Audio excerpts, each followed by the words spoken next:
Imagine spending your entire life doing the right thing, taking care of your family, paying your bills, putting everyone else first. Then one day, at nearly 60 years old, you put on a fake beard, sunglasses, a cowboy hat, walk into a bank, and calmly pass a note that says, "This is a robbery." Not because you're evil, not because you enjoy hurting people, but because for the first time in years, you finally feel alive. This is the heartbreaking story of Peggy Jo Tallas, or woman the FBI knew only as Cowboy Bob. Long before anyone called her Cowboy Bob, Peggy Jo was simply Peg.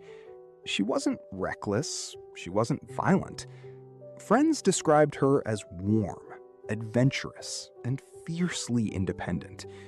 She loved old Western movies, especially Butch Cassidy and the Sundance Kid.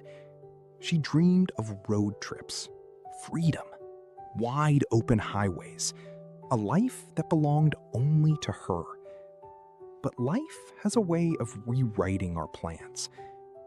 As the years passed, Peggy's world became smaller. Her mother became seriously ill, money became tight.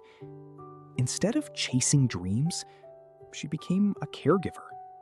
Day after day, year after year, she sacrificed pieces of herself without ever making a scene about it. That's the thing about responsibility. It rarely arrives all at once. It steals your freedom, one ordinary day at a time. Then something unexpected happened. Peggy disappeared.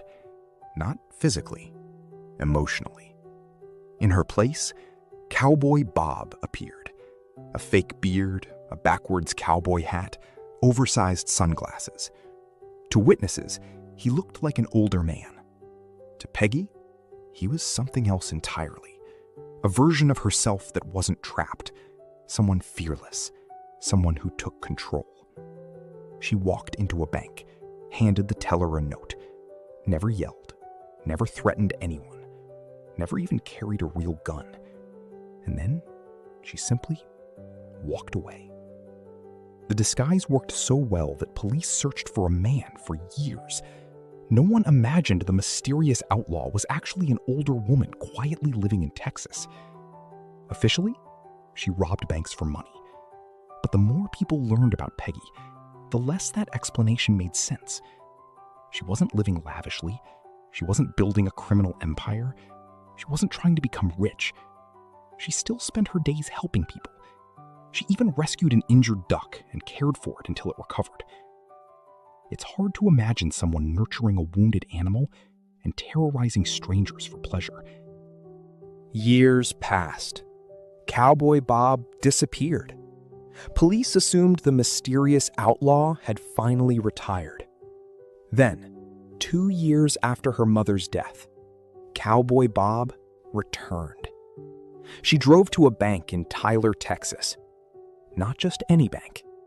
The very same bank she had robbed years earlier.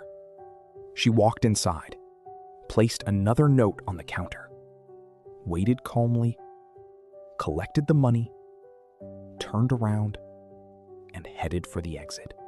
But hidden inside the cash was a dye pack. As Peggy reached her RV, it exploded. Bright red smoke poured from the bag. Within minutes, police knew exactly where Cowboy Bob was.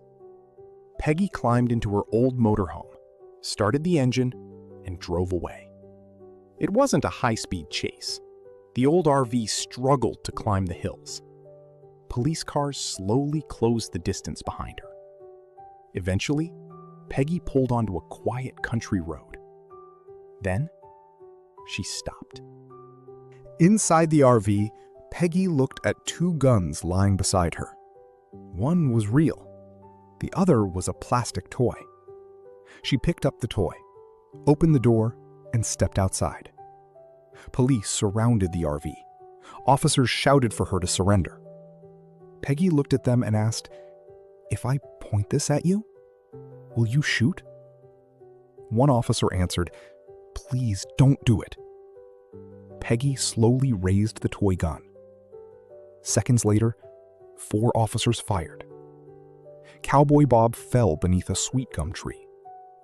Peggy Jo robbed banks. That part of the story is true. But it's not the reason people still talk about her. People remember her because they see someone who spent years taking care of everyone else before finally trying to live the adventure she'd always imagined, even if it came far too late. Most of us will never rob a bank. Most of us will never wear a fake beard and a cowboy hat.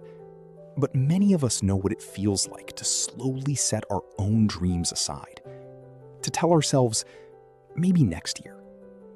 Then another year passes, and another. Peggy Jo's story isn't a lesson about crime.